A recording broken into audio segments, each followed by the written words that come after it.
تعبت انظر إلى مستقبلي من زاوية الإعجاب، وعيني من زوايا الواقع المرتاب مرتابة، وعيني من زوايا الواقع المرتاب مرتابة. تعبت افتح لنفسي باب واغلق عليها باب، وجاريت الهوى وان الهوى والنفس كذابة، وجاريت الهوى وان الهوى والنفس كذابة. تعبت ارمي همومي للزمن واحمل هموم اصحاب، وغيري لو تحمل هم يرمي به على اصحابه، وغيري لو تحمل هم يرمي به على اصحابه. تعبت الورقة بالعز واستجدي رؤوس اذناب، تعبت انفض غبار الصمت والدثر بجلبابه. تعبت وشاب راسي والامل في داخلي ما شاء صحافي غفلة التاريخ واتسلل من اهدابه، وصحاني معه وتعب هواجيسي بدون تعب، وساقتني احاسيسي من الغابة الى الغابة. 8 سنين وانا ابحث على وصف الطبيب اعشاب تداوي علة الماضي وتكشف زيف كتابه. تعبت وما لقيت الا اصول النحو والاعراب، تشكك في خبر كان وتنفي صحة اعرابه، وتنفي صحة اعرابه. كأني كل ما صبيت روحي في صدور كتاب، احس الشك يزرع في خلايا روحي انيابه. كأني كل ما يممت وجهي ناحية محراب، را وجه الحقيقة من عيوني طاحت اغنابه. امانة يا حروف المد والاظهار والاقلاب، تمديني بنور العلم مهما كانت اتعابه. لعلي التمس للشك من فيض اليقين اسبابه، واحظى بالرضا وانسى هموم الشك واصوابه. لان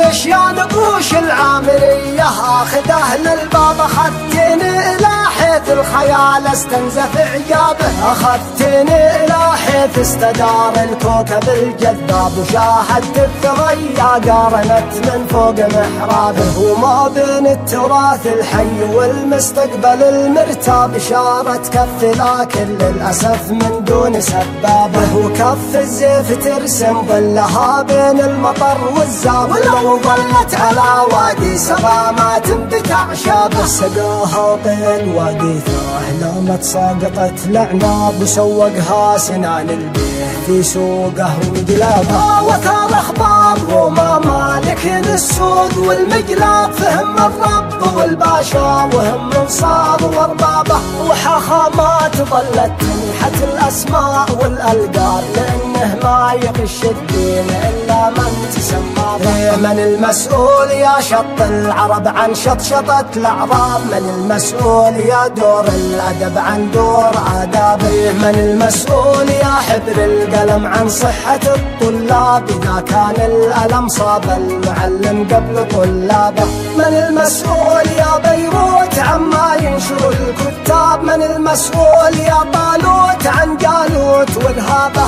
تطرف طائفية قومية فوضى فرق واحزاب، تشتت فكر خلى الفكر يلعن فكر من جابه. متى يا العامرية تخرجي حلمي من السرداب، متى يا روح عامر تفتحي للنور بوابة.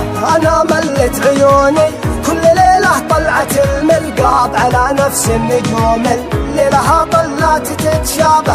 انا شجرت قلبي بالوفا يوم السنين اجداب، وخاويت الالم يوم الالم كشر عن انيابه. انا يا صاحبي من مجتمع ما يقبل الارهاب، ولا يقبل جيوش الغرب تتمركز على ابواب. غدا يا كاتب التاريخ نفتح للحديث ابواب، ونفضح كل من فرط في وضحى به. ولو طابت جروح الاندلس ما طاب تواشيح الالم والحزن منقوشه على ابوابه. غدا يا صاحبي السجن نمسح دمعة الاحباب، ونفرح بالحبيب اللي شكا من غيبة احبابه. غدا مهما غدا حتى ولو يطلع غدا كذاب، سنصنع من ارادتنا غدا مشرق ونحيا به.